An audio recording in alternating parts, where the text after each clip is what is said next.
அனைவருக்கும் நமஸ்காரம். மிதுன ராசி நேயர்களுக்கு மிக சிறப்பான மாதம், சிறப்பான காலம், சிறப்பான வாரம், சிறப்பான நாள்.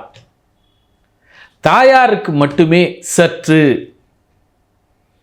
அல்லது உங்களுடைய மனநிலை உங்களுடைய டெஸ்ட் இப்போ ஒரு 50 வயசு இருக்காங்கன்னா அவங்களுக்கு மட்டுமே என்ன பண்ணுவாங்க, டெஸ்ட் எடுப்பாங்க. ஒருவேளை பிபி சுகர் அதிகமாக இருக்கா, இது போய் டெஸ்ட் எடுக்கலாமா, இல்லை ஹார்ட் பம்பிங் எப்படி இருக்குது, இருதயம் எப்படி இருக்குது, வீடாக இருந்தால் வீட்டு சுவர்களுக்கு வெள்ளை அடிக்கலாமா, அல்லது வீட்டு உறவுகளுக்கு பேசலாமா, அப்படி என்று வீட்டின் கடனுக்காக அதை வீடு கட்டுவதற்கு கடன் வாங்குவதற்கு இப்போ வாய்ப்புகள் உண்டு. வீட்டு கடன், வீட்டு சுமைகள், வீடு அல்லது தாயார் அல்லது உங்களுடைய பாடம் அல்லது உங்களுடைய வேலி, இது அத்தனையும் மிக சிறப்பாக செய்வீர்கள்.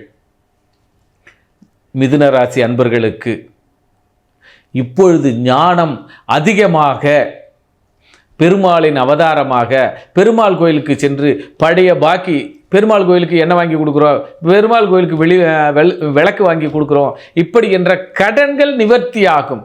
பழைய கடன்கள் மிதுன ராசிக்கு நிவர்த்தியாகும்.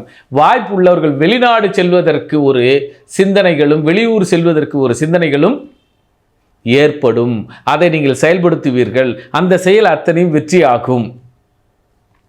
தாயாரிடம் மட்டும் மிக இணக்கமாக இருந்து பாருங்கள். இருக்க வேண்டும். அவரை கூட்படி செக் பண்ணுறது, அவங்களுக்கு என்ன தேவைகள் இருப்பதோ அந்த தேவைகள் அத்தனையுமே பூர்த்தி செய்ய வேண்டும், பூர்த்தி செய்தாக வேண்டும். ஆக மிதுன ராசி அன்பர்களுக்கு உடல் ரீதியாக, மனம் ரீதியாக எமோஷனல் ஆகாதீங்க. எமோஷனல்ஸ் முக்கியம். நீங்கள் உதாரணம் இப்படி பேசுங்களேன், ஒரு ஃப்ரெண்டோடு இருக்கிறீங்க, அவங்ககிட்ட என்ன பண்ணும், தன்னுடைய பராக்கிரம நிரூபத்துக்கு கோபமாக வேகமாக பேசிடாதீங்க. பிறர் மனதை உடைக்கும் மாதிரி வாய்ப்புகள் வரும். அந்த வாய்ப்பை நீங்கள் சரியாக பயன்படுத்த வேண்டும். பிறர் மனம் உடைவதற்கு மாதிரி நீங்கள் பேசக்கூடாது. ஏனென்றால் பிறரை காயப்படுத்த வேண்டும், உங்களால் அவர்கள் காயப்பட வேண்டும் என்பது விதி. இந்த விதியை ஜோதிடர்களும் நம்ம நெக்ஸ்ட் டிவி நேயர்களும் சரியாக புரிந்து கொண்டு பிறரோடு இணக்கமாக இருந்து கொள்ளுங்கள். காலம் சிறப்பாக இருக்கும். ஆக மிதுனம் பிறர் மனதை காயப்படுத்த வேண்டும், காயப்படும் என்ற ஒரு காலகட்டம் இருக்கிறது. அதிலிருந்து மெல்ல மெல்ல வெளியேறுங்கள். நன்றி, நமஸ்காரம். மற்றும் மிதுன ராசி அன்பர்களுக்கு கொடுக்கல் வாங்கல்கள் இப்போது சிறப்பாக இருக்கும்.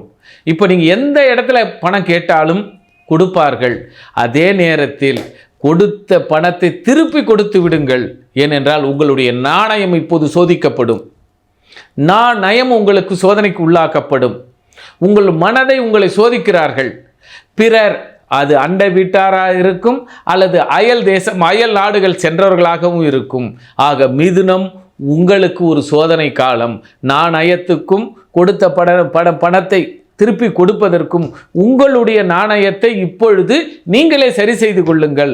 மிதுனம் மிக அற்புதமான காலம். அந்த காலத்தை சரி செய்து கொள்ளுங்கள். நன்றி, நமஸ்காரம்.